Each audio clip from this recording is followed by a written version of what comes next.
నమస్తే, welcome to debate point. నేను రాజశేఖర్. ప్రధానంగా ఎన్నికల ముందు సార్వత్రిక ఎన్నికల ముంగట ప్రధానంగా పేదల ఆశలు మధ్యంతర ఆకాంక్షల మధ్య వ్యాపార వర్గాలు కూడా ఆశలు ఉన్నటువంటి పరిస్థితి కనిపిస్తుంది. ఇక్కడ 2024-25 బడ్జెట్ సంబంధించి మధ్యంతర బడ్జెట్ సంబంధించి ఓట్ ఆన్ అకౌంట్ బడ్జెట్గా ఉన్నటువంటి పరిస్థితి కనిపిస్తుంది. సో ప్రధానంగా నిర్మలా సీతారామన్ పార్లమెంట్లో అయితే బడ్జెట్ సమావేశాల్లో మాట్లాడినటువంటి ఒకసారి ప్రసంగాలు మనం చూసుకుంటే కనుక రైతులకు సంబంధించి మహిళలకు సంబంధించి ప్రధానంగా ఆశలు ఉన్నటువంటి పరిస్థితి కనిపిస్తుంది. సో ఆశావాహులు ఎక్కువగా కూడా ఈసారి పన్నులు తగ్గిస్తారా, లేకపోతే భారం తగ్గే అవకాశం కనిపిస్తుందా, గ్యాస్ ప్రధానంగా చమురు ధరలు తగ్గే అవకాశం ఉందన్నటువంటి ఆశావాహులు ఉన్నటువంటి పరిస్థితి. కానీ మొత్తంగా అక్కడ కూడా కనిపించినటువంటి పరిస్థితి లేదు. సో ప్రభుత్వం ఏం చేసిందో చెప్పినటువంటి పరిస్థితి కనిపిస్తుంది, ఏం చేయబోతుందో చెప్పినటువంటి పరిస్థితి కనిపిస్తుంది. సో దీనికి సంబంధించి పూర్తిగా మనతో డిబేట్లో పాల్గొనడానికి అనలిస్ట్ చెల్లా శ్రీనివాసరావు గారు మనతో పాటు ఉన్నారు. సార్ నమస్తే సార్.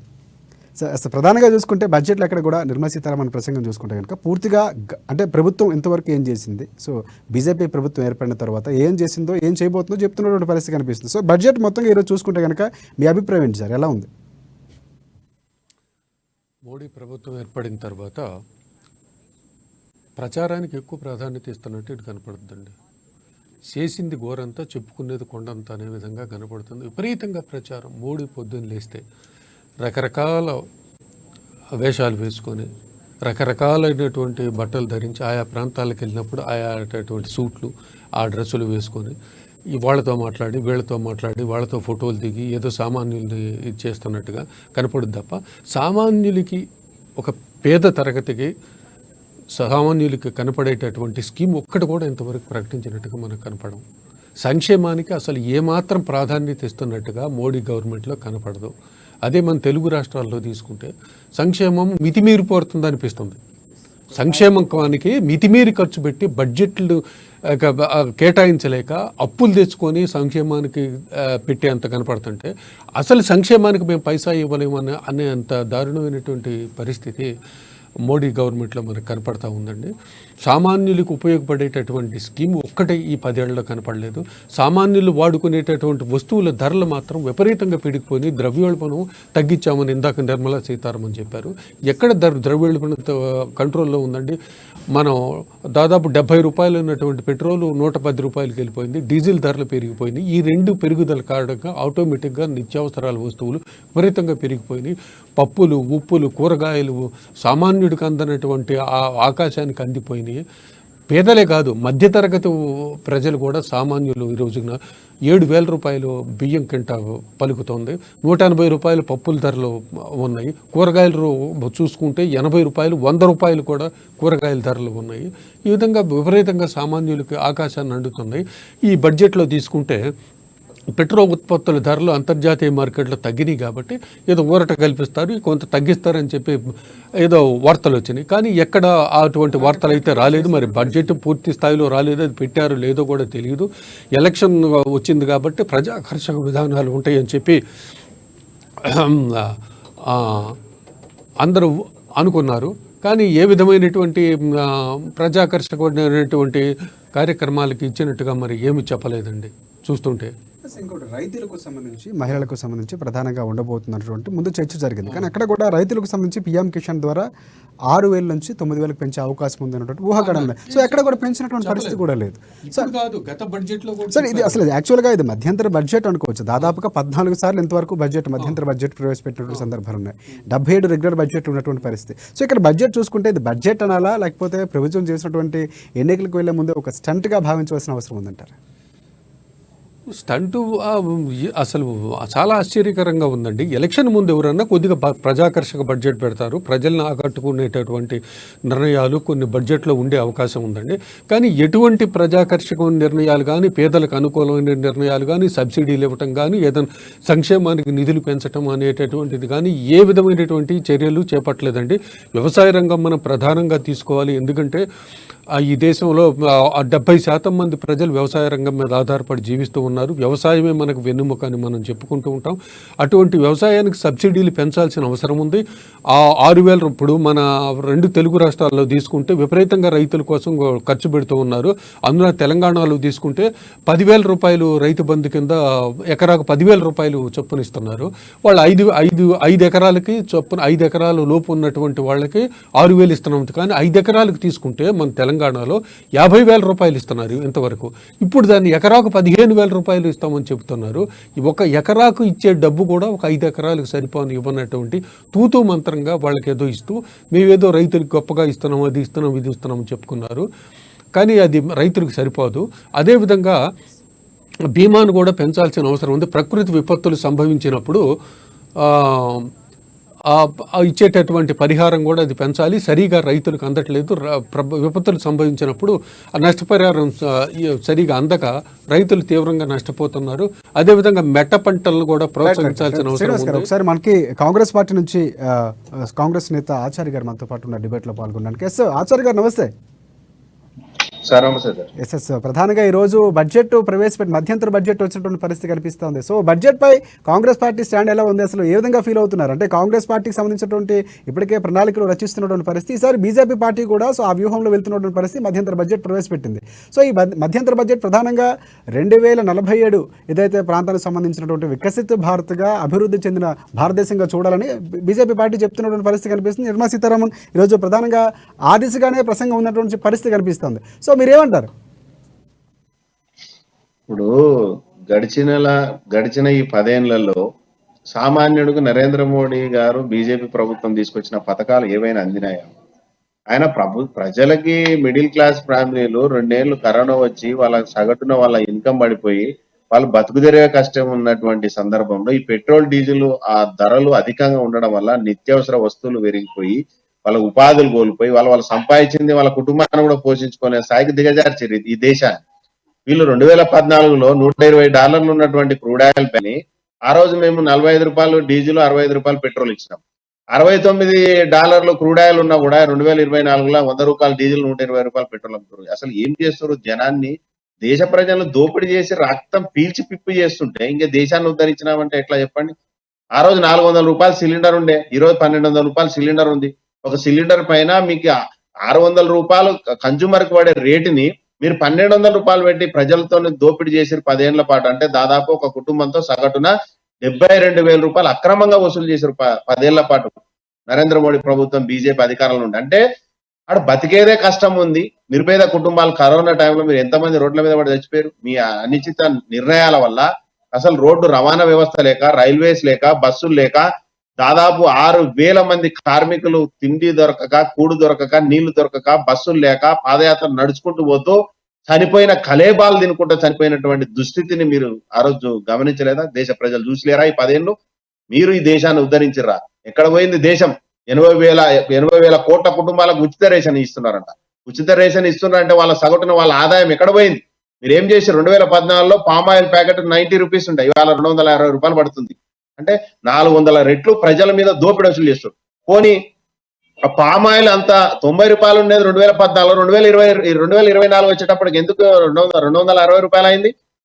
రైతులు పండించిన పామాయిల్కి ఏమైనా గిట్టుబాటు ధర పెరిగిందా? కానీ ఆ రేటు పెరగలేదు. 2014 ఉన్న రేటుకి ఇప్పటికి జస్ట్ 10% వేరియేషన్ ఉంది పామాయిల్ కి. మరి వాళ్ళ రేటు మాత్రం, ఆయిల్ మాత్రం బయటకు వచ్చేటప్పుడు $240 అవుతుంది. అంటే సగటున సామాన్యుడు ఒకటి బతకొద్దు. చింతపండు ధర ఎంత ఉండే? $80, $100 దొరుకుతాయి, ఇవాళ $300 ఉంది. అదే విధంగా నిత్యావసర వస్తువులు ఏదన్నా తీసుకోండి, 300 రెట్లు, 400 రెట్లు పెరిగిపోయిన పప్పు ధాన్యాలు, రైస్ తో సహా. మరి ఈ రోజు మరి ఏమి మీరు ప్రజలకి ఏమి ఇచ్చినారు? మీరు ఉచిత రేషన్ ఇచ్చినామంటే అయిపోద్దా? మరి సగటున ఆ కుటుంబం బతకాల్సినటువంటి బాధ్యత లేదా? దాదాపు ఈ 10 సంవత్సరాలు 1,23,000 చిన్న మధ్య తరగతి పరిశ్రమలు మూతపడినాయంటే దాంట్లో మన పనిచేసినటువంటి కార్మికులు ఎంత ఉన్నారు? 2 కోట్ల ఉద్యోగాలు ఇస్తున్నావు కదా నరేంద్ర మోడీ గారు. మరి ఈ దేశ ప్రజలకు ఇచ్చారు కదా, ప్రతి సంవత్సరం ఏటా 2 కోట్ల ఉద్యోగాలు ఇస్తారు. ఉద్యోగాల కథ దేవుడెరు. ఉన్న పరిశ్రమలు మూతపడి వాళ్ళ ఉపాధి కోల్పోయి వాళ్ళ రోడ్ల మీద వాళ్ళకి చదువుకు సంబంధం లేకుండా ఇంజనీరింగ్ చేసి, పిహెచ్డి చేసి, డిగ్రీలు చేసి దేశ ప్రజలు వాళ్ళకి చదువుకు సంబంధం లేక గుమాస్తాలు పని చేసుకుంటా, అదేవిధంగా వాళ్ళ బజ్జీల బండ్లో లేకుండా వాళ్ళ దినచర్య కుటుంబం గడుపుకోవడానికి వాళ్ళకి చదువుకు సంబంధం లేని ఉద్యోగాలు చేసుకుంటూ బతుకుతున్నారు. ఇదే దేశ పురోగతి అంటే. దేశంలో రవికుమార్ గారు మనకి డిబేట్ లో పాల్గొనబోతున్నారు, ఆయనతో ఒకసారి సంప్రదిద్దాం. ఎస్ రవికుమార్ గారు నమస్తే. ప్రధానంగా చూసుకుంటే ఈరోజు బడ్జెట్కు సంబంధించి ప్రసంగం ఏదైతుందో దానికి సంబంధించి మీ అభిప్రాయం ఏంటి? అసలు సిపిఎం పార్టీ ముందు నుంచి కూడా బీజేపీ సిద్ధాంతాలే, బీజేపీ ఉండకూడదు, దానికోసం ఏ పార్టీతోనే కలిసి పనిచేస్తామని చెప్పినటువంటి పరిస్థితుంది. సో ఈరోజు మధ్యంతర బడ్జెట్కు సంబంధించి మీ అభిప్రాయం ఏంటి? సో ఎలా ఉందంటారు?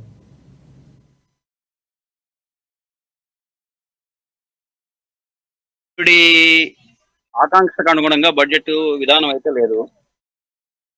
బడ్జెట్ ని రూపొందించే క్రమంలోనే కేవలం కార్పొరేట్ బడ్జెట్ కార్పొరేట్ల కోసం రూపొందించినట్టుగా ఉంది తప్ప సాధారణ ప్రజల కోసం సాధారణ ప్రజా సంక్షేమం కోసం నిర్వహించినట్టుగా లేదు. వాళ్ళ చెప్తా ఉన్నారు మేము ఉచిత రేషన్ ఇస్తా ఉన్నారు. అసలు ఉచిత రేషన్ స్థాయికి దిగదార్చింది ఎవరు?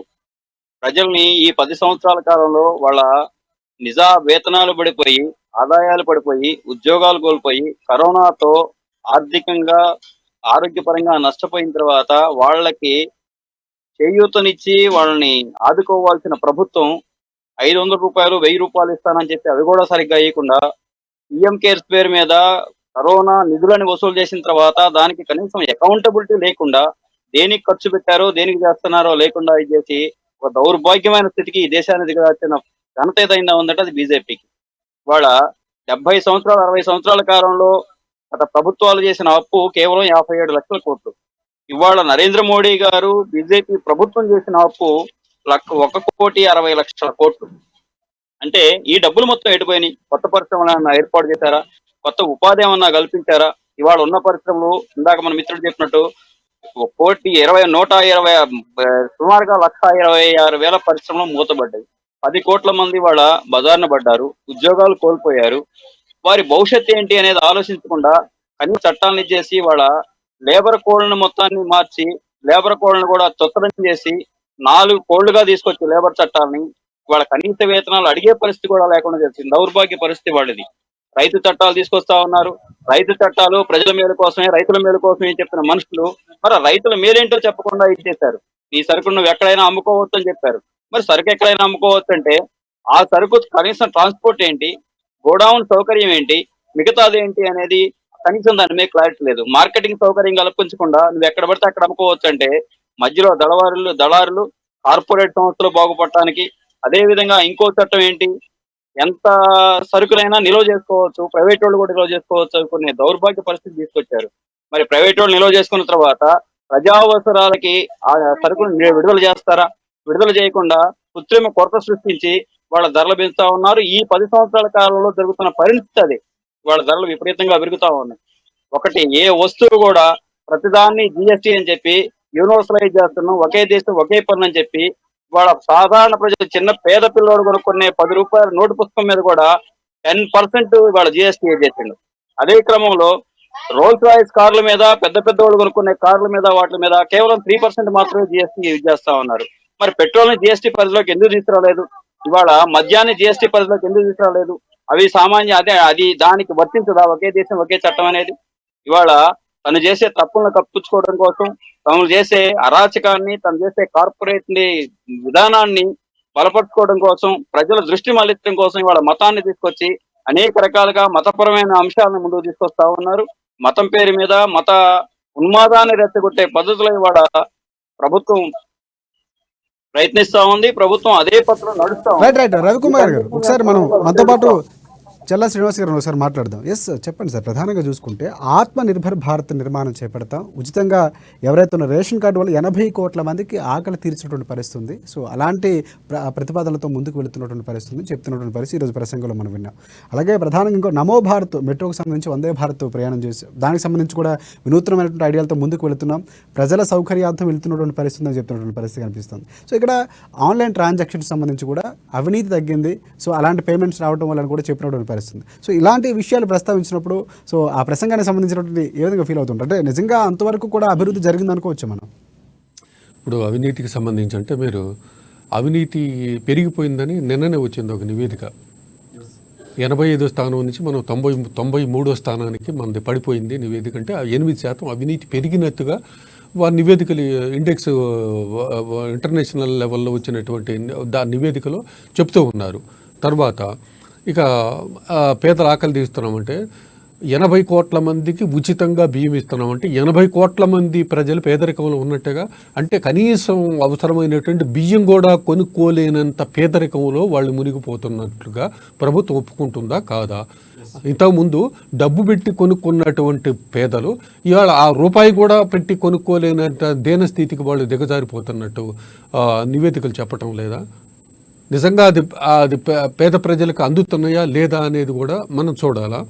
తర్వాత ఇక్కడ మనం ఒక నివేదిక వచ్చింది పేదరికం నుంచి ప్రజల ఆదాయం పెరిగిందని చెప్పి నివేదికలు కూడా చెప్తున్నాయి. కానీ ప్రజల ఆదాయం పెరగలేదండి. కార్పొరేట్ల ఆదాయం పెరిగింది, ధనవంతుల ఆదాయం పెరిగింది, పారిశ్రామికవేత్తల యొక్క ఆదాయం పెరిగింది.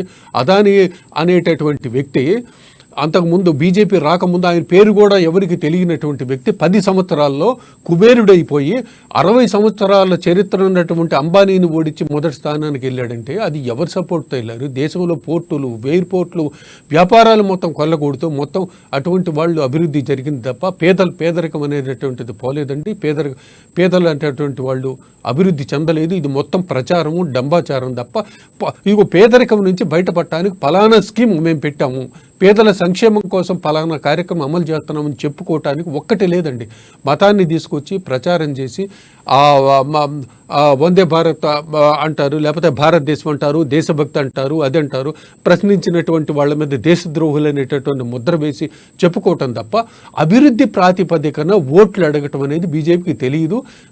అభివృద్ధిని ప్రచారం చేసుకోరు వాళ్ళు. అక్కడ భావోద్వేగాల్ని ప్రచారం చేసుకొని ఓట్లు అడగటం తప్ప, రామ మందిరం లాంటి అంశాలను తీసుకొచ్చి రావటం తప్ప, మతాన్ని రాజకీయాలకు అనుసంధానం చేసి ఓట్లు అడగటం తప్ప మేము పలానా అభివృద్ధి చేసాం, పలానా ప్రాజెక్టులు చేసాం అనేది చెప్పట్లేదు. అభివృద్ధికి స్వర్ణయుగం అని కూడా ఆమె పేర్కొన్నటువంటి పరిస్థితి. సో రాబోయే 5 ఏళ్లలో స్వర్ణయుగం, భారతదేశం అనేది స్వర్ణయుగాన్ని అనుభవించబోతుంది. అలాంటి పరిపాలన అందించబోతున్నాం. ఖచ్చితంగా మోదీ రాబోతున్నారని ధీమా వ్యక్తం చేసినటువంటి పరిస్థితి. సో అలాంటి పరిస్థితులు ఉన్నాయంటారా? ఎక్కడండి? ఎక్కడ వాళ్ళు అభివృద్ధి తీసుకురావాలండి. ఇలా పరిశ్రమల్ని తీసుకురావాలి, పెట్టుబడులు తీసుకురావాలి, తీసుకొచ్చి నిరుద్యోగాన్ని రూపుమాపాలి, వ్యవసాయ రంగాన్ని అభివృద్ధి దిశలో పయనింపజేయాలి తప్ప ఊరికి ఉత్తిత్తి నినాదాలు చేస్తే, ఇప్పుడు జన్ధన్ ఖాతాల్లో 35 లక్షల కోట్లు డబ్బు తీసుకొచ్చేసామని చెప్పారు. ఇది ఆశ్చర్యకరంగా ఉంది. ఇంతకుముందు ఎవరు వినలేదు. ఇప్పుడు నిర్మలా సీతారామన్ చెప్పేదాకా కూడా 35 లక్షల కోట్ల డబ్బు ఈ జన్ధన్ ఖాతాల్లో వేసామని చెప్పడం అనేది ఆశ్చర్యంగా ఉంది. ఇదంతా ఉత్తిత్తి ప్రచారంగా నిజమైనగానా ఈ అంకెలు ఎక్కడి నుంచి తెచ్చేశారు, ఎప్పుడు తెచ్చారు చేయట్లేదు. కేవలము ఒక 60 సంవత్సరాల కాలంలో 50 లక్షల కోట్ల అప్పు సెంట్రల్ గవర్నమెంట్ చేస్తే ఇవాళ 150 లక్షల కోట్లకు అప్పు వెళ్ళిపోయింది. అంటే 100 లక్షల కోట్ల అప్పు చేశారు. మరి ఎక్కడ పేదలకు సబ్సిడీ ఇచ్చినట్టు కనపడదు. ధరలు మొత్తం పెంచేశారు. ప్రభుత్వ రంగ సంస్థలు మొత్తాన్ని అమ్మివేస్తున్నారు. మరి ఈ డబ్బు అందరూ ఎవరి జేబుల్లో పోయింది, ఎటుపోయింది? బీజేపీ నుంచి మనకి కుమార్ యాదవ్ గారు ఉన్నారు. బీజేపీ నుంచి కుమార్ యాదవ్ గారు నమస్తే. ప్రధానంగా బీజేపీ పార్టీ ఏదైతే సిద్ధాంతాలు ఉన్నాయో ఈరోజు మధ్యంతర బడ్జెట్కు సంబంధించి పూర్తి స్థాయిలో కూడా ఇది కేవలం ఒక రకమైనటువంటి విమర్శలు వస్తున్నటువంటి పరిస్థితి కనిపిస్తుంది. ప్రధానంగా మనం చూస్తున్నాం, ఇప్పుడున్నటువంటి పరిస్థితిలో ఎక్కడా కూడా అలాంటి అభివృద్ధి లేదు అని చెప్తున్నటువంటి పరిస్థితి కనిపిస్తుంది. మత రాజకీయాలకు బీజేపీ పెద్దపీట వేస్తుంది తప్ప అభివృద్ధికి ఎక్కడా కూడా సాగుచేటువంటి పరిస్థితి లేవని చెప్తా ఉంది. సో ఈరోజు బడ్జెట్పై మీరేమంటారు? ఈరోజు అమ్మా న్యూస్ డిబేట్ లో కూర్చున్నటువంటి కాంగ్రెస్ పార్టీ నాయకులకు, అలాగే విశ్లేషకులకి, ప్రేక్షకులకు అందరికీ కూడా నమస్కారం. కాంగ్రెస్ పార్టీ కేవలం బీజేపీ మీద మత రాజకీయాలని బురదలే ప్రయత్నం తప్ప నేరుగా ఎదుర్కొనేటువంటి, ప్రత్యక్ష ఎన్నికల్లో ఎదుర్కోలేనటువంటి దమ్ము ధైర్యం లేనటువంటి పార్టీ కాంగ్రెస్ పార్టీ అయిపోయింది. ఇవాళ అందరం కూడా మనం గమనిస్తా ఉన్నాం. ఇవాళ మధ్యంతరంగా అంటే ఏ విధంగా ఎప్పుడు పెట్టేటువంటి బడ్జెట్ రకంగానే బడ్జెట్ పెడతా ఉన్నారు తప్ప ఏదో పర్టికులర్ గా ఎన్నికల పరమావధిగానే ముందుకు బడ్జెట్ పెడుతున్నటువంటి పరిస్థితి ఉందని ఆరోపణలు ఉన్నాయి. చాలా వరకు ఆశలు పెట్టుకున్నటువంటి పరిస్థితి ఉంది. ఏదైతే గ్యాస్ ధరలు తగ్గించే అవకాశం ఉంటుంది, లేకపోతే పెట్రోల్ డీజిల్ పై ఎక్కడ కూడా అలాంటి సూచన రాలేదు పార్టీ నుంచి. నేను ఏమంటున్నా ఇప్పుడు జనరల్ గా ఎన్నికలను ఎజెండా చేసుకుని భారతీయ జనతా పార్టీ ఏ రోజు రాజకీయం చేయలే, ప్రభుత్వాన్ని నడపలే. కేవలం దేశ ప్రజల సంక్షేమం కోసం ఆలోచన చేసి ప్రజా అభివృద్ధి మేరకు మాత్రమే బడ్జెట్ సమావేశాలు గాని, పరిపాలన విధానం గాని కనబడతా ఉన్నది తప్ప ఏదో ఎన్నికలను ఎజెండా చేసుకొని చేయలేదు. కాంగ్రెస్ పార్టీకి వేరే అంశం లేదు. బీజేపీని తోటి తట్టుకునేటువంటి శక్తి లేక అవి మాట్లాడుతున్నారు తప్ప వేరేది ఏం లేదు. అందరికీ అనుకూలమైనటువంటి, ఆమోదయోగ్యమైనటువంటి బడ్జెటే ఉంటదని అందరు కూడా ఆశిస్తున్నారు. మేము కూడా ఆశిస్తున్నాము. ప్రజలందరికీ అనుకూలంగా ఉంటది. దాదాపు 80 కోట్ల మందికి ఇప్పటిదాకా ఉచితంగా రేషన్ ఇచ్చింది కరోనాను మొదలు పెట్టుకొని. ఇవాళ అనేక సంస్కరణలు ఇవాళ గడిచిన 10 ఏళ్లలో అనేక గొప్ప గొప్ప సంస్కరణలు తీసుకొచ్చింది భారతీయ జనతా పార్టీ, కేంద్రంలో ఉన్నటువంటి బీజేపీ ప్రభుత్వం. గతంలో కాంగ్రెస్ ప్రభుత్వానికి బీజేపీ ప్రభుత్వానికి చాలా చాలా అంటే చాలా నక్కకు నాగలోకానికి ఉన్నటువంటి తేడా కనపడుతుందని మేము నాయకులం, బీజేపీ నాయకులం చెప్పట్లేదు, ప్రజలందరూ చెప్తా ఉన్నారు. ఇవాళ ప్రజలందరూ నరేంద్ర మోడీని కావాలని కోరుకుంటున్నారు. నరేంద్ర మోడీ పట్ల ఇవాళ విశ్వాసాన్ని పెంచుకొని ఉన్నారు ఇవాళ ప్రజలందరూ. మొన్న మేము ప్రజలందరి భాగస్వామ్యంతో అయోధ్య రామ మందిరం నిర్మాణం జరిగితే దాన్ని కూడా కాంగ్రెస్ పార్టీ బీజేపీ మీద బురద జల్లే ప్రయత్నం. ఒకసారి మీ ప్రశ్నకు మీరు మాట్లాడుతున్న దానికి సమాధానం చెప్పడానికి ఆచార్య గారు ఉన్నారు. ఆచార్య గారు చెప్పండి, మీ వర్షన్ ఏంటి చెప్పండి.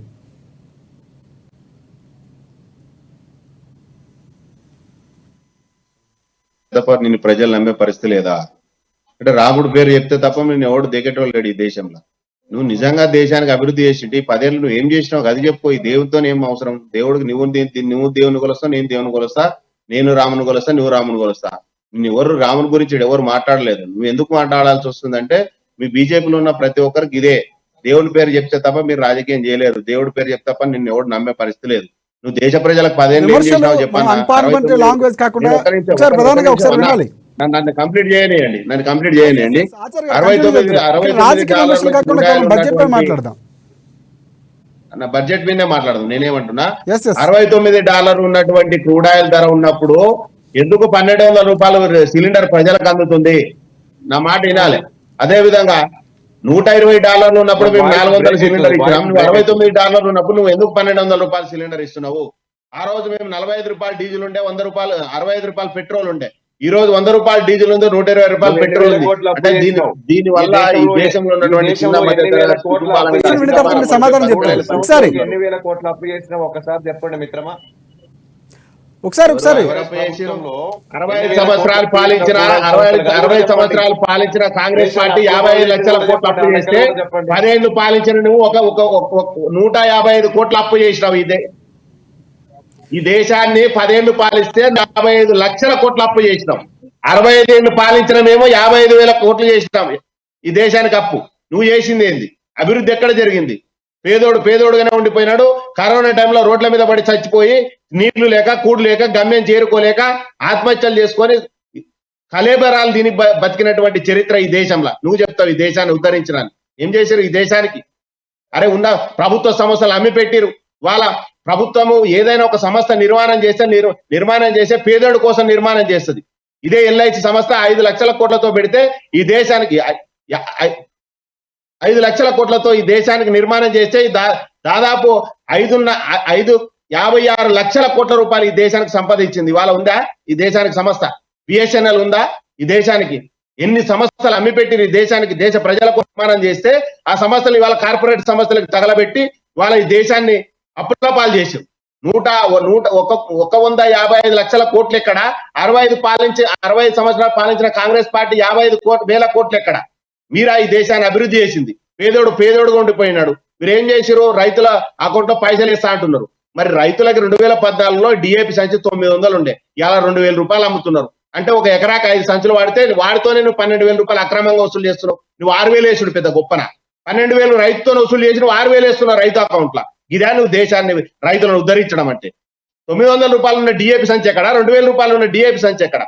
సంవత్సరానికి ఆయన 10 సంచులు వాడితే 12,000 నువ్వే అక్రమంగా వసూలు చేయాలతో ఇంకా నువ్వు 6,000 వేసుడు పెద్ద రైతులను ఉద్ధరించినట్ట. ఆ రోజు పామాయిల్ $90 ఉండే, 240 రూపాయలు ఉంది. కొన్ని పామాయిల్ పండించిన పంటకు రైతులకు ఏమైనా గిట్టుబాటు ధర ఉందా? అదే ధర ఉంది కదా. ఎందుకు పెరుగుతుంది 240 రూపాయలు పామాయిల్ రేటు? పంటకేమో పెరగదు, నువ్వు తీసి ఆయిల్ పెరుగుతావా? ఇదే దేశ అభివృద్ధి అంటే? ఏం చేస్తున్నట్టు మీరు? ఈ దేశాన్ని అభివృద్ధి చేసినాం, ఆహార భద్రత బిల్లు చట్టం తీసుకొచ్చారు. ఇవాళ రైస్ ధర ఎంత ఉందో తెలుసా మీకు? మీరు తీసుకొచ్చిన అడ్డమైన కార్పొరేట్ సంస్థల కోసం ఆహార భద్రత బిల్లు గతంలో కాంగ్రెస్ పార్టీ తీసుకొచ్చిండే. ప్రైవేట్ సంస్థలు ఇష్టానుసారంగా స్టాకులు పెట్టదు, అది బ్లాక్ మార్కెట్ చేసి ప్రజల మీద భారం పడుతుంది. నువ్వేమో కార్పొరేట్ సంస్థలు ఎంతైనా స్టాక్ చేయొచ్చు, ఎన్ని రోజులైనా నిల్వ చేయొచ్చని కార్పొరేట్ సంస్థలకి ఆహార భద్రత బిల్లును మీరు తీసుకొచ్చారు. ఇవాళ రైస్ ఎంత బ్లాక్ మార్కెట్ అయింది తెలుసా? $4,000 ఉన్నటువంటి రైస్ ధర వాళ్ళ 6,500 నడుస్తుంది. ఎందుకైంది? నువ్వు తీసుకొచ్చిన అడ్డమైన చట్టం వల్ల కార్పొరేట్ సంస్థలు ఇప్పుడు వాళ్ళ రైస్ ని, బియ్యాన్ని గోడాంలో దాచిపెట్టి వాళ్ళ బ్లాక్ మార్కెట్ చేశారు. ఇది బీజేపీ చేస్తున్నటువంటి ప్రభుత్వం 10 ఏళ్ళు మీరు తీసుకొచ్చినటువంటి సంస్కరణలు. ఇది కాదు కదా. నువ్వు దేవుడు ఎవరికైనా దేవుడే. నీకు దేవుని చెప్పుకుంటే తప్ప నీకు రాజకీయం ఏమవసరము? ఇదే మతాలను ఎస్ ఎస్ పిచ్చిలేపి ఆచార్య గారు. దేశాన్ని మతోన్మాదంతో భావోద్వేగంతో రాజకీయం చేయడం ఇది కాదు కదా రాజకీయం అంటే. ఎస్ ఎస్ ఆచార్య గారు, ఒకసారి మనకి చల్ల శ్రీనివాస గారి దగ్గరికి వెళ్దాం. ఎస్ సార్, చెప్పండి. అంటే పూర్తిగా కూడా ఎక్కడ కూడా అభివృద్ధి అనేది లేదు. ప్రధానంగా రాముడితో మీరు ఇందాక మీరు మాట్లాడినట్టు కూడా జరుగుతున్న పరిస్థితి, వారు మాత్రం పూర్తిగా చెప్తున్న పరిస్థితి ఏంటంటే అభివృద్ధి పద్ధతులను ముందుకెళ్తున్నాం, ప్రజలకు ప్రయోజనం కలిగించే పథకాలే ప్రవేశపెడుతున్నామని చెప్తున్నటువంటి పరిస్థితి కనిపిస్తుంది. సంక్షేమం కూడా అదే రీతిలో చేస్తున్నామని చెప్తున్నారు. సో ఏమంటారు మీరు? సార్, ఇప్పుడు సంక్షేమము అభివృద్ధి అనేది సమంగా నడవాలండి. మితిమీరినటువంటి సంక్షేమాన్ని ఖర్చు పెట్టడము మంచిది కాదు. ఓవర్గా కూడా ఇప్పుడు తెలంగాణలో ఆంధ్రాలో పెట్టినట్టుగా అది విపరీతంగా అయిపోతుంది. సంక్షేమము మితిమీరిపోతుంది. ఉచితాలు ఎక్కువైపోవటం వల్ల బడ్జెట్ కొలాప్స్ అయిపోతుంది. ప్రజల్ని కష్టపడి పని చేయటం అనే దాని నుంచి పక్కకు మళ్ళించడం వల్ల అది నష్టం జరుగుతుంది. బీహార్ నుంచి ఉత్తరప్రదేశ్ నుంచి కార్మికులు వస్తే తప్ప ఎవరు పని చేయనటువంటి దారుణ స్థితికి తెలిపింది. అట్లా ఉండటం మంచిది కాదు. విపరీతమైన మితిమీరిన సంక్షేమం పనికిరాదు. అసలు ఇవ్వకుండా ఉండటం కూడా మంచిది కాదు. ఎంత ఇవ్వాలో, ఎన్ని వర్గాలకి ఎంతవరకు ఇవ్వాలో అంతవరకు ఇవ్వాలి. అభివృద్ధి కూడా ఉండాలి. పరిశ్రమలు రావాలి, ఉద్యోగాలు రావాలి, ప్రభుత్వాల యొక్క ఆదాయం పెరగాలి, అభివృద్ధి పెరగాలి, మౌలిక సదుపాయాలు కూడా రావాలి. అయితే పూర్తిగా తీసివేయటానికి కూడా లేదండి. వందే భారత్ లాంటి రైళ్లు ప్రవేశపెట్టడం అనేది చాలా మంచిదే. ఏనాడో బ్రిటిష్ కాలంలో ఉన్నటువంటి రైళ్లు గబ్బు పట్టిపోయి ఉన్నటువంటి స్థానంలో ఆధునికమైనటువంటి రైళ్లు ప్రవేశపెట్టడం అనేది స్వాగతించాల్సిన విషయమే. దానికి తోడుగా కొత్తగా రైల్వే లైన్లు వేయటం, ఇంకా రైళ్లని ఆధునికీకరణ రైళ్లను ప్రవేశపెట్టాలి. అదేవిధంగా రోడ్లను కూడా జాతీయ నేషనల్ హైవేస్ కూడా చాలా ఎక్కువ స్థాయిలో బీజేపీ టైంలో వచ్చినాయి. దాన్ని కూడా మనం అందరం స్వాగతిస్తాము. అదేవిధంగా శాంతి భద్రతలను కాపాడటంలో కూడా బీజేపీ ముందంజలో ఉంది. దాన్ని కూడా మనం స్వాగతించాల్సిన అంశం ఉంది. టెర్రరిజం అనేది తక్కువైపోయిందండి బీజేపీ పాలనలో. శాంతి భద్రతలు కాపాడాలని, దేశాన్ని ఐక్యంగా ఉంచడంలో కూడా పాటుపడ్డారు. అదేవిధంగా విదేశాలతోటి సంబంధాలని మెరుగుపరుచుకోవటంలో కూడా మోడీ చాలా గొప్ప పాత్ర పోషించారు. గొప్ప నాయకత్వాన్ని అందించిన మాట మాత్రం వాస్తవమే. అది లక్షద్వీప్ సంబంధించి అంటే ఆయన లక్షద్వీప్ సందర్శించిన తర్వాత అనూహ్యంగా అక్కడ సందర్శకులు పెరిగినటువంటి పరిస్థితి. దాదాపుగా బయట షూటింగ్లు చేసుకోవడానికి యాత్రికులు వెళ్ళేవారు కూడా వాళ్ళు కూడా ఆపుకున్నటువంటి పరిస్థితి. మంచిదేనండి. మన విదేశాలకు వెళ్ళే బదులు, అండమాన్ నికోబార్ ఇంకో చోట బదులు మన దగ్గరే మన టూరిజాన్ని మనం డెవలప్ చేసుకోవటం అనేటటువంటిది చాలా మంచిది పిలిపించారు. ఇంకోటి, విదేశాలకు వెళ్ళి ఈ మధ్య ధనవంతులు అనేటువంటి వాడు పెళ్లిళ్ళు చేసుకోవటం అనే సంస్కృతి పెరిగింది. దానివల్ల మన డబ్బు ఇతర దేశాలకు వెళ్తుంది. ఆ విధంగా కాకుండా మన వాళ్ళు మన దగ్గరే ధనవంతులు పెళ్లిళ్ళు చేసుకుంటే మనకే ఉపాధి దొరుకుతుంది. హోటల్స్ కానీ, ఫంక్షన్ హాల్స్ కానీ మొత్తం పెరుగుతుంది. ఆ విధమైనటువంటి పిలిపించారు. ఆ విధమైనటువంటి కార్యక్రమం మంచిదే. ఎన్నో సంవత్సరాల నుంచి పెండింగ్లో పడిపోయినటువంటి ఒక పెద్ద అయోధ్య అనేటటువంటి సమస్యను పరిష్కరించారు. అది గొప్ప విషయమే. దాన్ని పూర్తిగా తీసివేయటానికి లేదు. మతాన్ని ప్రచారం చేసుకునేటటువంటి అంశం ఒకటైతే ఆ సమస్యను సమర్థవంతంగా పరిష్కరించి ఒక గొప్ప దేవాలయాన్ని నిర్మించి ఒక గొప్ప చరిత్రలో గొప్ప పేరును మాత్రం మోడీ ప్రతిష్ఠ చేసుకున్నారు. అది గొప్ప విషయమే. ఎస్ సిపిఎం సంబంధించి రవికుమార్ గారు, చెప్పండి. అంటే ప్రధానంగా మోదీ తీసుకున్నటువంటి కొన్ని నిర్ణయాలు బలమైనటువంటి నాయకత్వాన్ని కూడా అందించారని చెప్తున్నటువంటి పరిస్థితి కనిపిస్తుంది. సో అలాంటి నాయకత్వం ఉందని భావిస్తున్నారు మీరు? మేము భావించేది కేవలం మోడీకి సంబంధించి చాలా వినూత్నమైన నిర్ణయాలు కూడా తీసుకున్నారని చెప్తున్నటువంటి పరిస్థితి. కార్పొరేట్ ఏజెంట్ గా పనిచేస్తున్నారు తప్ప పేద ప్రజల కోసం, పేద ప్రజల సంక్షేమం కోసం పనిచేస్తామన్న పరిస్థితి లేదు.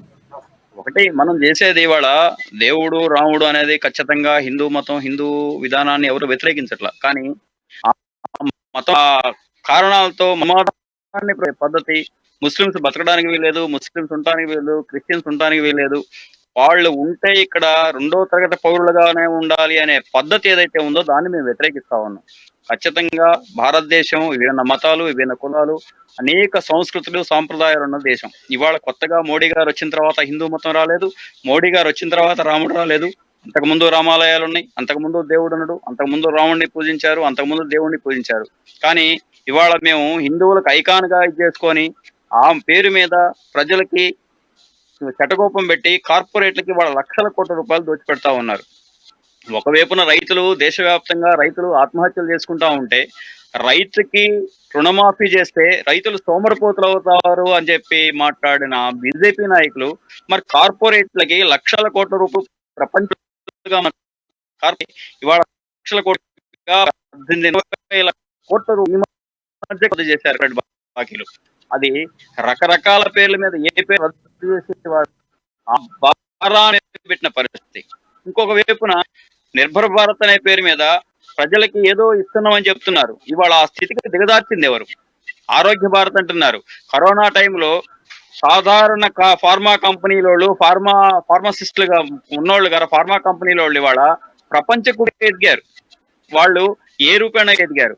నిజంగా నువ్వు ఆరోగ్య భారత్ అనుకుంటే ఖచ్చితంగా కరోనాకు సంబంధించిన పూర్తి వైద్యాన్ని హాస్పిటల్ మొత్తం టోటల్ కార్పొరేట్ హాస్పిటల్ మొత్తాన్ని కరోనా కేంద్రాలుగా మార్చాలా, కరోనా ఖచ్చితంగా ఫ్రీ వైద్యం చేయాలని చెప్పి మ్యాండేటరీ తీసుకురావాల్సి ఉండే. అట్లా కాకుండా కార్పొరేట్లకి ప్రజల ఆరోగ్యాన్ని కార్పొరేట్లకి పెట్టి మీరు చేపించుకోగలిగితే డబ్బులుంటే చేపించుకోండి, లేకపోతే చావండి అనే పరిస్థితులు చేశారు. కరోనా కాలంలో ఇవాళ ఎక్కడికక్కడ ఎస్ సార్ రవికుమార్ గారు, ఒకసారి మనం ప్రధానంగా ఒక అంశం మాట్లాడితే పన్ను ఆదాయానికి సంబంధించి 23.34 లక్షల కోట్ల రూపాయలు, దాదాపుగా 23,24,000 కోట్ల రూపాయలు ఆదాయ పన్ను వస్తున్నటువంటి పరిస్థితి, పన్ను ఆదాయం. సో దీని ద్వారా ఎక్కువ రెవెన్యూ బడ్జెట్ వస్తున్నటువంటి పరిస్థితి, అంచనా వేస్తున్నటువంటి పరిస్థితి. అంటే 30.03 అంటే 30,03,000 కోట్ల రూపాయలు దాదాపుగా ఎక్కువ రెవెన్యూ వస్తున్నటువంటి పరిస్థితి ఉందని కూడా 2023-24 సంబంధించి కూడా చెప్తున్నటువంటి పరిస్థితి కనిపిస్తుంది. సో అంటే మేము పన్నుల ఆదాయం పెంచాం, రెవెన్యూ కంటే ఎక్కువ కూడా వచ్చే అవకాశం ఉంది. తర్వాత ఇంకొక విషయం ప్రధానంగా చూసుకుంటే మొత్తం ఖర్చుకు సంబంధించి 44.90 లక్షల కోట్లు అంచనా వేస్తున్నటువంటి పరిస్థితి. సో బడ్జెట్ అంచనాల కంటే 30.3% లక్షల కోట్లు ఉంటే ఇది కాస్త ద్రవ్యరేటుకు సంబంధించి 5.8% సవరించామని కూడా చెప్తున్నటువంటి పరిస్థితి కనిపిస్తుంది. సో దాని విధంగా చూడొచ్చు అంటారు. అది కూడా బీజేపీ పార్టీకి సంబంధించి వైఫల్యంగా చెప్పుకునే అవకాశం ఉందంటారు. ఇది కూడా ఒక గ్రాఫ్ పెరిగింది అనుకోవచ్చా?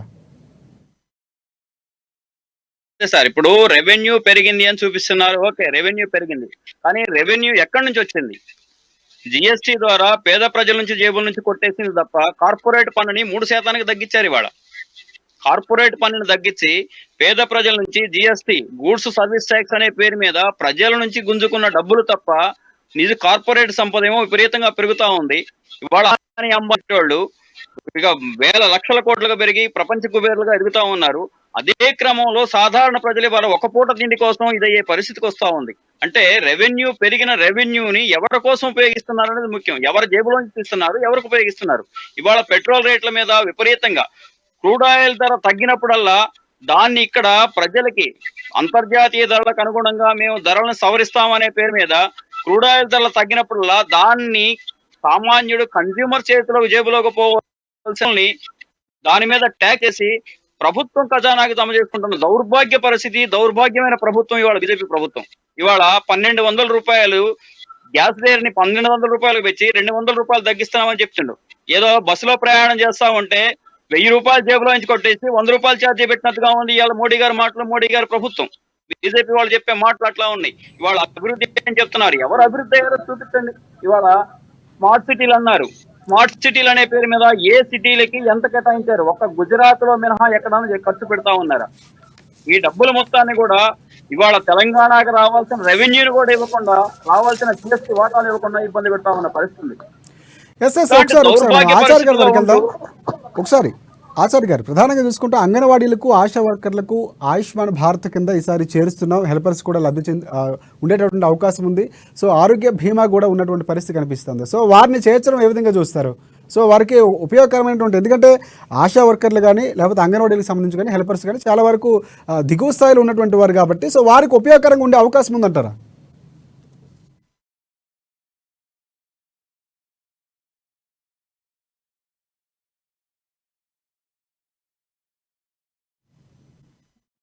ఈ 10 ఏళ్లలో మీకు ఎందుకు గుర్తు రాలేదు ఆశా వర్కర్లు, అంగన్వాడీ టీచర్లు? అంటే రేపు మార్చిలో ఎలక్షన్లు ఉన్నాయి, 2 నెలల్లో ఉన్నాయి. ఈ 2 నెలల్లో వాళ్ళకి వీళ్ళకి ఉపాధి కల్పిస్తే సరిపోతుందా? ఈ 10 ఏళ్ళు ఎందుకు మీకు ఆశా వర్కర్లు, అంగన్వాడీలు గుర్తు రాలేదు? అంటే ఎలక్షన్లు వస్తే మాత్రం ప్రజలు గుర్తొస్తారు, అంగన్వాడీలు, ఆశా వర్కర్లు గుర్తొస్తారు. కేవలం రాజకీయం కోసం తప్ప వీళ్ళు దేశం కోసమో ఏదో ప్రజల కోసం ఏం చేసింది లేదు. వీళ్ళు 80% హిందువుల కోసం మేము ఏదో ఉద్ధరిస్తున్నాము, దేవుళ్ళు, గుళ్ళు, గోపురాలు, మతం, మానవం, భావోద్వేగ రాజకీయాలు తప్ప వీళ్ళు ప్రజల్ని ఏదో ఉద్ధరించాలనే ఆలోచన వాళ్ళకి లేదు. ఇవాళ బడ్జెట్ లో మీరు అందరు చూస్తున్నారు. బడ్జెట్ లో పెట్టింది ఏంది? కార్పొరేట్ సంస్థలకు 3% రాయితీ ఇస్తారు, కానీ మరి రైతులు పండించి రైతులు తీసుకుంటే ఎరువులకు మాత్రం దానికి రాయితీ ఉండదు. ఇన్కమ్ ట్యాక్స్ కూడా స్లాబులు పెంచిరు. అంటే గతంలో వస్తున్న 5 లక్షలు ఉండేది వాళ్ళ 7 లక్షలు చేసిరు. అంటే కేవలం ట్యాక్స్ ఎట్లా ప్రజల నుంచి మనం ఎక్కువ మొత్తంలో వసూలు చేయాలని చూస్తున్నారు తప్ప నిజంగా నిరుపేద ప్రజలకు రైతులకు కానీ వాళ్ళకి ఏమైనా న్యాయం చేద్దామనే ఆలోచన ఎక్కడ కూడా మిడిల్ క్లాస్ వాళ్ళకి కూడా ఆలోచన లేదు. వాళ్ళ కార్పొరేట్ సంస్థలు గుర్తొస్తాయి. వాళ్ళకి ఇవాళ ఏ ప్రభుత్వం మాట్లాడినా వ్యతిరేకించిన ఈడీ, ఆ ఈడీ మీద ఇవాళ ఎంతమంది ముఖ్యమంత్రులను ఇబ్బంది పెడుతున్నారు, ఎంతమంది మంత్రులను జైలు పెట్టిరు, ఎంతమందిని కాషాయం కండగొక్కుంటే పునీతులు చేసిరు. ఈ 10 ఏళ్లలో దాదాపు 220 మంది ప్రతిపక్ష పార్టీల నాయకుల్ని బీజేపీలో కలుపుకొని పునీతులు అయిపోయారు. ఎందుకంటే అప్పటిదాకా వాళ్ళ అవినీతి పరులుగా ఉంటే కాషాయ కండగొక్కుంటే పునీతులు అయిపోతారు. ఎందుకంటే బీజేపీలో కండగొక్కుంటే అవినీతి చేసిన వాళ్ళ మన రాష్ట్రంలో ఈటల రాజేందర్ల కట్టోడు, ఆయన దళితుల భూమిని కబ్జా చేస్తే ఆయన బీజేపీలో పోయే తలకాల పునీతులు అయిపోయింది. ఆయన కోర్టు లేదు, ఈడీ లేదు, ఏమీ లేదు. అంటే ఈ దేశంలో రాజకీయం కోసం అన్ని రకాలుగా వాళ్ళ ప్రజాస్వామ్యాన్ని కూని చేసి ప్రజాస్వామ్యాన్ని దుర్వినియోగం చేసి మరి కేంద్ర సంస్థలతో ఈడీ దాడులు చేయించి అన్ని రకాలుగా ప్రజల్ని నాయకుల్ని భయభ్రాంతులకు గురి చేసి అధికారంలోకి వచ్చే ప్రయత్నం చేస్తున్నారు. వాళ్ళ ఆ ఢిల్లీ లిక్కర్ కేసు కూడా ఏమే, ఎందుకంటే 86 సరెండర్ అయితే లిక్కర్ కేసు కూడా కేంద్ర ప్రధానంగా అంటే బీజేపీ ఈరోజు బడ్జెట్ లో ప్రవేశపెట్టినటువంటి నిర్మలా సీతారామన్ ప్రసంగానికి సంబంధించి పూర్తి స్థాయిలో కూడా ఎక్కడ అభివృద్ధి జరగలేదని మీరు క్లియర్ గా చెప్తున్నారా? అంటే ఒక అంశంలో కూడా పూర్తి స్థాయిలో బీజేపీ అభివృద్ధి ప్రజలకు ఏం చేస్తుంది, ఏం లేదని చెప్తున్నటువంటి వాదన ఉందా? సరే, ఇప్పుడు ఒకటే సింపుల్ చెప్తా. 65 సంవత్సరాలు నేను ఒక కుటుంబం లాగా కాంగ్రెస్ పార్టీ ఈ దేశాన్ని పాలించింది. 55,000 కోట్ల అప్పు చేసింది. నువ్వు 10 ఏళ్ళు పాలించిన 155 లక్షల కోట్ల అప్పు చేసినావు. ఏం మురిగింది? 55 సంవత్సరాలు ఈ దేశాన్ని పాలించినప్పుడు ఒక ఎస్సీ ఎస్టీకి ఈ సీలింగ్ యాక్ట్ కింద లక్షల ఎకరాలు భూమి పంచినాము, ఉపాధి కల్పించినాము, ఉద్యోగాలు కల్పించినాం. ఈ దేశంలో ఎన్నో లక్షల కోట్ల కిలోమీటర్లు రోడ్లు వేసినాం, విమానాలు ఏర్పాటు చేసినాం, రైల్వేలు ఏర్పాటు చేసినాం, బిఎస్ఎన్ఎల్ ఏర్పాటు చేసినాం, ఎల్ఐసి ఏర్పాటు చేసినాం. అదేవిధంగా ప్రభుత్వ రంగ సంస్థలు, కేంద్ర విశ్వవిద్యాలయాలు ఏర్పాటు చేసినాం. మరి అన్ని రకాల విద్యా సంస్థలు ఏర్పాటు చేసినటువంటి మరి కాంగ్రెస్ పార్టీ కేవలం 65 సంవత్సరాలు పాలిస్తే 55,000 కోట్లు అప్పు చేసి నువ్వు 10 ఏళ్లు పాలించి అన్ని ఆస్తులు అమ్ముకుపోయినావు. ప్రభుత్వ ఆస్తులు ఏం మిలగబెట్టలే. కేంద్ర విద్యా సంస్థల్లో ఉపాధ్యాయులు లేరు, ఉద్యోగస్తులు లేరు, ఉపాధి లేదు. మరి ఎక్కడ 155 లక్షల కోట్లు ఎట్లా అప్పు చేసినావు? ఈ దేశానికి ఏం జరిగింది? నిరుపేదకి ఏమైనా ఇల్లు కట్టించినావా? లేకుంటే కరెంట్ ఏమైనా సబ్సిడీ ఇచ్చినావా? లేకుంటే ఉద్యోగాలు కల్పించినావా? లేకుంటే మధ్యతరగతి కుటుంబాలకు వాళ్ళ యొక్క ఉపాధి కల్పన ఏమైనా చూపించినావా? ఏం చూపించలే. ఎక్కడ పైసలు? ఇన్ని లక్షల కోట్లు ఏమైనా సిలిండర్ ధర తగ్గించినావా? మరి 55,000 కోట్లు మేము అప్పు చేస్తే కేవలం 45 రూపాయలకు పెట్రోల్ డీజిల్ ఇచ్చినాం, 400 సిలిండర్ ఇచ్చినాం. ఆచార్య గారు ఇక్కడ ప్రధానంగా ఒక పాయింట్, 10 ఏళ్ల పాటు ప్రధానంగా కాంగ్రెస్ పార్టీని ప్రతిపక్షంలో కూర్చోబెట్టారు ప్రజలు. ఎక్కడ ప్రజల కోసం బడ్జెట్ లో నువ్వు న్యాయం చేసినట్ట? ఆచార్య గారు ఒకటి ఇక్కడ ప్రధానంగా ఇంకొకటి బీజేపీ వర్షన్ వింటే కనుక ప్రధానంగా బీజేపీ పార్టీ ప్రధానంగా ఆరోపిస్తుంది ఏంటంటే కాంగ్రెస్ పార్టీ పూర్తి స్థాయిలో ప్రజలకు అనుబంధంగా ఉన్నటువంటి పథకాలు కానీ పూర్తి స్థాయిలో తీసుకువెళ్ళలేదు, ప్రజల రంజకంగా పాలన చేయలేదు కాబట్టి బీజేపీ పార్టీకి అవకాశం ఇచ్చారు. 2 సార్లు వరుస వస్తున్నటువంటి పరిస్థితి కనిపిస్తూ ఉందన్న. అలాగే 3వ కూడా గెలవబోతున్నామని చెప్తున్నటువంటి పరిస్థితి కనిపిస్తుంది. సో ప్రజలు ఆదరణ అనేది ప్రామాణికంగా తీసుకుంటే కనుక సో బీజేపీ పార్టీకి ప్రజలు ఆదరిస్తున్నారు, అలాంటి పథకాలు వెళుతున్నటువంటి పరిస్థితి ఉందని బీజేపీ వర్షన్ వినిపిస్తుంది. సో మీరు పూర్తిగా దానికి వ్యతిరేకంగా మాట్లాడుతున్నటువంటి పరిస్థితి కనిపిస్తుంది. బయట దేశాల నుంచి ఉన్నటువంటి వారు కూడా మోదీ నాయకత్వాన్ని బలపరుస్తున్నటువంటి పరిస్థితి కనిపిస్తుంది. సో పూర్తి స్థాయిలో అక్కడ వారితో సయోధ్య కుదుర్చుకునే విషయాలు కానీ లేకపోతే లావాదేవీలకు సంబంధించి కూడా పూర్తి స్థాయిలో రక్షణ వ్యవస్థకు సంబంధించి కూడా మోదీ వ్యూహాలు బాగున్నాయని కూడా చెప్తున్నటువంటి పరిస్థితి. సో ఎక్కడ కూడా కాంగ్రెస్ పార్టీ వీటిని సమర్థించే పరిస్థితి లేదంటారా? నేను ఒకటే విషయం చెప్పదలుచుకున్నా. ఈ 10 ఏళ్ళు ఈ దేశాన్ని వెళ్తే మొత్తం బీజేపీ వెళ్ళినట్ట. 65 ఏళ్ళు ఈ దేశంలో కాంగ్రెస్ పార్టీకి ప్రజలు పట్టం కట్టినారండి. బీజేపీ ఎక్కడ పోయింది? ఎందుకో 65 ఏళ్ళు ఇది బీజేపీ వల్ల నమ్మలేదు. ఈ దేశాన్ని నిర్మాణం చేసిందే కాంగ్రెస్ పార్టీ. మరి 65 ఏళ్ళు మాకు ఓటే, మీరు 65 ఏళ్ళు మేము పాలించినామంటే బీజేపీ నమ్మలేదని కదా దాని అర్థం. ఈ దేశ ప్రజలు ఈ బీజేపీకి ఈ దేశానికి అవసరం లేదని 65 ఏళ్ళు మిమ్మల్ని నమ్మలేదు. మమ్మల్ని నమ్మిండ్రు కాబట్టి ఈ దేశాన్ని నిర్మాణం చేశాం, రాజ్యాంగం ఇచ్చాం, ఈ దేశాన్ని పునర్నిర్మాణం చేసాం. స్వతంత్రం వచ్చినప్పుడు ఎట్లుండే ఈ దేశం? ఈ దేశం డిజిటల్ ఇండియా ఎట్లా అయింది? దేశం నిర్మాణం చేయకుండా, పునాదులు కట్టకుండా, నీళ్లు కట్టి బిల్డింగ్లు కట్టేసి కళలు కొట్టేస్తారా? ఈ దేశం 65 ఏళ్ళు మేము కష్టపడి ఈ దేశ ప్రజల కోసం నిర్మాణం చేసినాం. ఇవాళ వచ్చిన 10 ఏళ్ళు పాలించినా అంటే మరి 65 ఏళ్ళు నేను గుర్తించలేదని కదా దాని అర్థం. ఇవాళ ఏదో 10 ఏళ్ళు పాలించిన ప్రజలు మా వెంటనే ఉండరు. ఎట్లుండరు నీ వెంట? రేట్లు ఎలక్షన్లు వచ్చి ఓటు పడితే తెలుస్తుంది. ఇదే కర్ణాటకలో కూడా గిట్లే అంటుండ్రి. ఈ దేశంలో హిందూ ధర్మం అనేది ఇంకెక్కువ ప్రచారం చేసి కర్ణాటకలో పోతే ప్రజలు ఏం బుద్ధి చెప్పారో మీకు తెలియదా? తెలంగాణలో ఏం బుద్ధి చెప్పిరో తెలియదా? దేశ ప్రజలు ఇవాళ వేచి చూస్తున్నారు. దేశాన్ని భావోద్వేగం నడుపుతున్నారు కాబట్టి రాహుల్ గాంధీ గారు సాహసోపేతమైనటువంటి యాత్ర చేపట్టినారు. బీజేపీలో ఎంతమంది దేశం కోసం చనిపోయారు? కాంగ్రెస్ పార్టీలో ఇందిరాగాంధీ, రాహుల్ గాంధీ దేశం కోసం చచ్చిపోయారు. బీజేపీలో ఎంతమంది చచ్చిపోయారు దేశం కోసం? స్వతంత్రం తీసుకొచ్చింది కాంగ్రెస్ పార్టీ, బ్రిటిషర్లు తనిమి కొట్టింది కాంగ్రెస్ పార్టీ. మీరేం చేసిర్రన్నా? దేశంలో మతం పిచ్చి పెట్టి ఈ దేశాన్ని విడగొట్టే ప్రయత్నం చేస్తుంటే రాహుల్ గాంధీ దేశాన్ని ఏకతాటిపై నడపడానికే భారత్ న్యాయ యాత్ర చేపట్టింది. అలా న్యాయం దొరుకుతలేదు, రాజ్యాంగానికి విలువలు లేవు. రాజ్యాంగం ద్వారా ఈ దేశాన్ని నడవాలి. మతం అనేది నా కుటుంబానికి, నాకు, నా వ్యక్తిగత జీవితానికి సంబంధించి నేను కట్టు బొట్టని చల్ల శ్రీనివాస్ గారి దగ్గరికి వెళ్దాం ఒకసారి. ఎస్, పూర్తిగా ఎక్కడ చూసుకుంటే కనుక అంటే విమర్శలు, కాంగ్రెస్ పార్టీ రాజకీయాల కోసం విమర్శలు చేస్తున్నటువంటి వర్షన్ బీజేపీ నుంచి వినిపిస్తుంటుంది. సో ఇక్కడ మనం మాట్లాడుకున్నట్టు కొన్ని అంశాలు చూసుకుంటే, సో బయట దేశాలతో సత్సంబంధాలు కానీ, ఇప్పుడున్నటువంటి రైలు వ్యవస్థలో తీసుకొచ్చినటువంటి మార్పులు కానీ, లేకపోతే కొన్ని ప్రయోజకరమైనటువంటి పథకాలు కూడా బీజేపీ ప్రభుత్వం తీసుకొచ్చింది, మోదీ ప్రభుత్వం తీసుకొచ్చింది. మోదీ హవా అనేది దేశవ్యాప్తంగా భారత్ అంటే మోదీ ప్రధానంగా రిప్రజెంటేటివ్గా ఉన్నటువంటి పరిస్థితి కనిపిస్తుంది. సో అది ఎంతవరకు నిజమంటారు? అంటే ఇప్పుడు విమర్శలకి పూర్తి స్థాయిలో ప్రభుత్వం చేయకుండా 2 సార్లు వరుసగా గెలిపించే అవకాశం ప్రజల నుంచి కూడా ఉండదు. సో దాన్ని ఏ విధంగా చూడొచ్చు అంటారు? అంటే ప్రచారం ఎక్కువగా ఉందండి. బీజేపీ విపరీతంగా ప్రచారం చేసుకుంటుంది. మీడియాలో ప్రచారం చేసుకోవటంలో మోడీ ముందంజలో ఉన్నారు. ఏ చేసినా చిన్న ఫోటోలు, చివరికి వాళ్ళ అమ్మ పుట్టినరోజు వెళ్ళి ఆమె కాళ్ళకు మొక్కిన ఆ ఫోటోలు తీసుకొచ్చి పెట్టి విపరీతంగా ప్రచారం చేసుకోవడం చాలా ఎక్కువగా ఉంది. విస్తృత స్థాయిలో ప్రచారం చేసుకుంటున్నారు, మీడియాను వాడుకుంటున్నారు. తర్వాత ఆ స్థాయిలో రాహుల్ గాంధీ, మోడీ పక్కన పెడితే మోడీ అంత స్థాయిలో రాహుల్ గాంధీ కనపట్లేదు. రాహుల్ గాంధీ చాలా మంచివాడే, సామాన్యులతో మమేకం అవుతున్నాడు, సాధారణమైనటువంటి బట్టలు ధరించాడు, కూలీలతో ఉన్నారు, ఆటో డ్రైవర్లతో వెళ్ళి ఛాయ్ తాగుతున్నాడు, లారీల్లో ప్రయాణం చేస్తున్నాడు, పొలాల్లో వెళ్ళి నాట్లు వేస్తున్నాడు, సామాన్యులతో మమేకమై సామాన్యులతో కలిసిపోతూ ఉన్నాడు. మన తెలంగాణకు వస్తే ప్రియాంక కానీ, రాహుల్ గాంధీ కానీ సామాన్యులతో మమేకమై ఒక సాధారణ వ్యక్తులుగా వాళ్ళు జీవితం నడుపుతున్నారు. వాళ్ళది ఉన్నతమైనటువంటి కుటుంబం, ఎన్నో తరాల నుంచి అధికారంలో ఉన్నట్టు వాళ్ళ తాత దగ్గర నుంచి అధికారంలో ఉండి అనుభవిస్తున్నా కానీ సాధారణ వ్యక్తులుగా వాళ్ళు గడుపుతూ వాళ్ళ మీద చాలా సానుభూతి ఉన్నటువంటి మాట వాస్తవం, చాలా పాజిటివ్గా ఉన్నటువంటి మాట వాస్తవం. దక్షిణాదిలో అది ఉంది, కానీ ఉత్తరాదికి వచ్చేటప్పటికి అక్కడ మతపరమైనటువంటి భావోద్వేగాలు, భక్తి అనేది చాలా ఎక్కువగా కనపడుతూ ఉన్నాయి. వాళ్ళు అభివృద్ధి ప్రాతిపదికగా ఓట్లు వేస్తున్నట్టుగా అక్కడ కనపడలేదు. మన దక్షిణాదిలో చూస్తే కేవలం డెవలప్మెంట్ని ఎక్కువగా వాళ్ళు పరిగణలోకి తీసుకుంటున్నారు. ప్రభుత్వాలు ఎంత అభివృద్ధి చేస్తాయి అనేది దాన్ని పరిగణలో, అందుకనే దక్షిణాది ఎక్కువగా డెవలప్ అయింది ఉత్తరాదితో పోలిస్తే. దక్షిణాది రాష్ట్రాలు బాగా అభివృద్ధిలో కనపడుతూ ఉన్నాయి.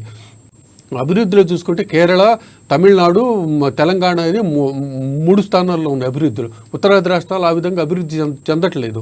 అట్లా వాళ్ళు ప్రజల యొక్క భావోద్వేగాల్ని ఎక్కువగా అడ్డుపెట్టుకొని బీజేపీ దేశభక్తి అనేటటువంటి దాన్ని ముందంజలోకి తీసుకెళ్ళి, భక్తి అనేటటువంటి దాన్ని, వీటిని భారతీయత, భారతీయ సాంప్రదాయాలు, సంస్కృతులు ఇట్లాంటి వాటినన్నిటిని ముందుకు తీసుకొచ్చి వాళ్ళు ప్రజల ముందు పెట్టి దాన్ని ఓట్లుగా మలుచుకుంటూ ఉన్నారు.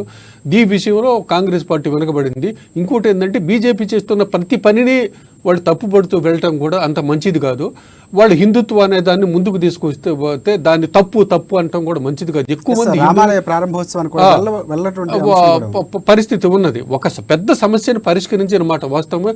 అవును, ఒక రామాలయం కట్టిన దాన్ని వాళ్ళు ప్రతి ఇష్యూని ఎన్నికల ఎజెండాగా మలుచుకొని ఓట్లుగా మలుచుకుంటున్నారు. వాళ్ళకు వస్తున్నటువంటి అవకాశాన్ని వాళ్ళు ఆ విధంగా ఉంచుకున్నారు. దాన్ని ఎదుర్కోవటంలో కాంగ్రెస్ పార్టీ ఆ స్థాయిలో ఎదుర్కోలేకపోతుంది వాళ్ళ ముందున్నటువంటి ఎజెండాలని. ఆచార్య గారు, సో కాంగ్రెస్ పార్టీ ప్రధానంగా ఉన్నటువంటి ఏవైతే మీరు వినే ఉంటారు, ఒకసారి మీ వర్షం చెప్పండి. సో కాంగ్రెస్ పార్టీ ప్రధానంగా ప్రజల్లో ఆకర్షించడంలో కొంతవరకు వెనకబడుతుంది అన్నటువంటి వాదన వినిపిస్తున్నటువంటి పరిస్థితి కనిపిస్తుంది. సో అలాంటి పరిస్థితి ఉందా? ఇవాళ ఈ దేశంలో మీడియాని హైజాక్ చేసిరు. ఏ సంస్థ ఏం వార్త ప్లే చేయాలన్నా నరేంద్ర మోడీ, అమిత్ షా ఏం చెప్తే గదే ప్లే చేస్తారు. ఎందుకంటే సోషల్ మీడియాలో నేను చెప్తున్నా, కేంద్రంలో ఉన్నటువంటి మీడియాలైనా రాష్ట్రంలో ఉన్నటువంటి మీడియాలైనా సమాచార శాఖ ఏం చెప్తే గదే జరుగుతుంది తప్ప వాళ్ళ ఛానళ్ళు బంద్ చేయించినటువంటి చరిత్ర కూడా నరేంద్ర మోడీ గారికి ఉంది. ఇంకొక విషయం కూడా చెప్పాలి, ఈ దేశంలో భావోద్వేగాలు అన్న విశ్లేషకులు చెప్పినట్టు 100% వాస్తవం. దక్షిణాది డెవలప్మెంట్స్ ఎందుకు జరిగింది, ఉత్తరాది ఎందుకు జరగలేదంటే ఉత్తరాది కూడా భావోద్వేగం వైపు ఉంటారు, దక్షిణాది ప్రజలంతా డెవలప్మెంట్ వైపు. దక్షిణాది 4 రాష్ట్రాలు జరగట్లేదు, అటువైపు అంటే ఎస్ ఎస్ ఎస్ ఎస్ ఒకటి మొత్తంగా బడ్జెట్ ఈరోజు మనం చివరిగా మాట్లాడుకుంటే కనుక బడ్జెట్ పూర్తి స్థాయిలో అంటే ఎన్నికల స్టంట్గానే భావించాలి. ఎన్నికలకు ముందేళ్ళేటటువంటి ఒక ప్రచార సభగా లేకపోతే ప్రచారమైనటువంటి బడ్జెట్గానే భావించవలసిన అవసరం ఉందంటారా? పూర్తిగా జనరంజం కానీ చేస్తున్నటువంటి అభివృద్ధిని చెప్పుకొని తర్వాత ఏం చేయబోతుంది అంటే 2047కి వికసిత్ భారత్గా వెళ్ళబోతున్నాం. 75,000 కోట్ల రూపాయలు తర్వాత బడ్జెట్లో, కేవలం ఇది మామూలు బడ్జెట్ మాత్రమే, మధ్యంతర బడ్జెట్. అసలు బడ్జెట్లో 75,000 కోట్ల రూపాయలు పూర్తి స్థాయిలో జూలైలో బడ్జెట్ ప్రవేశపెట్టబోతామని చెప్తున్నారు. సో ఈ బడ్జెట్ని ఫైనల్గా చూడాలంటే కనుక సో ఎన్నికల పరమావధిగానే వెళ్తున్నటువంటి పరిస్థితి, లేకపోతే చేస్తున్నటువంటి అభివృద్ధిని ప్రజల ముందు ఉంచే ప్రయత్నం అనుకోవచ్చా? మెరుపులు లేవు, ప్రత్యేకంగా ప్రజల్ని ఆకర్షించేటటువంటివి లేవు, గొప్ప గొప్ప నిర్ణయాలు ఏమీ లేవు. ఒక అత్యంత సాధారణమైనటువంటి బడ్జెట్గా దీన్ని తీసుకోవాల్సి ఉంటుందండి.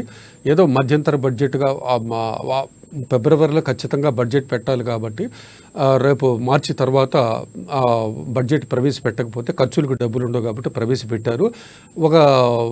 తప్ప దీంట్లో ఏ విధమైనటువంటి ప్రత్యేకతలు చెప్పుకోవాల్సిన అంశాలు ఏమీ కనపట్టలేదండి. అంటే పూర్తిగా మాట్లాడుకుంటే అంటే పూర్తి స్థాయిలో కూడా బడ్జెట్ ప్రవేశపెట్టినటువంటి పరిస్థితి ఉండబోతుందని ఒక హింట్ ఇచ్చినటువంటి పరిస్థితి ఉంది. సో ఇది ఇప్పుడు ఏదైతే మధ్యంతర బడ్జెట్ ప్రజల్ని ఆకట్టుకునే అవకాశం ఎంతవరకు ఉందంటారు మీ అనాలిసిస్ ప్రకారం చూసుకుంటే? సో ఉపయోగపడుతుంది, బీజేపీకి ప్లస్ అవుతుంది అంటారు, మైనస్ అవుతుంది? ప్రజలను ఆకట్టుకునే అంశాలు ఏవి కనపట్లేదు, ప్రజలను ఆకర్షించేటటువంటివి కూడా ఏమీ కనపట్లేదు, ప్రజలు పట్టించుకునే అంశాలు కూడా ఏమీ కనపట్టలేదండి. ఒక సాధారణ బడ్జెట్గా దీన్ని తీసుకోవచ్చు. థ్యాంక్ యూ చల్ల శ్రీనివాస్ గారు. డిబేట్లో పాల్గొన్న అందరికీ కూడా మరొకసారి ధన్యవాదాలు చెప్తున్నాం. అలాగే ఆచార్య గారికి కాంగ్రెస్ పార్టీ నుంచి, అలాగే బీజేపీ నుంచి కుమార్ యాదవ్ గారు, అలాగే సిపిఎం నుంచి రవికుమార్ గారికి కూడా ధన్యవాదాలు. ఇది ప్రధానంగా చూసుకుంటే ఈవేళ మధ్యంతర బడ్జెట్కు సంబంధించినటువంటి డిస్కషన్గా చెప్పుకోవచ్చు. పూర్తి స్థాయిలో కూడా కాంగ్రెస్ పార్టీ కానీ సిపిఎం నుంచి కానీ పూర్తిగా వస్తున్నటువంటి విమర్శ ఏంటంటే రాజకీయంగా వెళ్లేందుకు మాత్రమే మధ్యంతర బడ్జెట్ను ప్రవేశపెట్టారు కూడా ఎక్కడ సామాన్యులకు అనుకూలంగా ఉన్నటువంటి ప్రసంగాలు ఎక్కడ లేవు, అలాంటి ఆశావాహాలకు ఇచ్చినటువంటి హామీలు కూడా ఏం లేవని చెప్తున్నారు పరిస్థితి కనిపిస్తుంది. బీజేపీ పార్టీ మాత్రం పూర్తిగా మేము 2047కు సంబంధించి వికసిత భారత్గా అభివృద్ధి చెందిన భారతదేశంగా చూడబోతున్నాం, అలాంటి స్వర్ణయుగంగా 5 ఏళ్ల పాటు ఉండబోతుందని చెప్తున్నటువంటి పరిస్థితి కనిపిస్తుంది. బీజేపీ పార్టీ మరోసారి రాబోతుందని చెప్తున్నటువంటి పరిస్థితి కనిపిస్తుంది. సో ఇది ఇవాళ డిబేట్ పాయింట్. రేపటి డిబేట్ పాయింట్లో మళ్ళీ కలుసుకుందాం. అంతవరకు చూస్తూనే ఉండండి అమ్మా న్యూస్, నిజం కోసం జనం కోసం.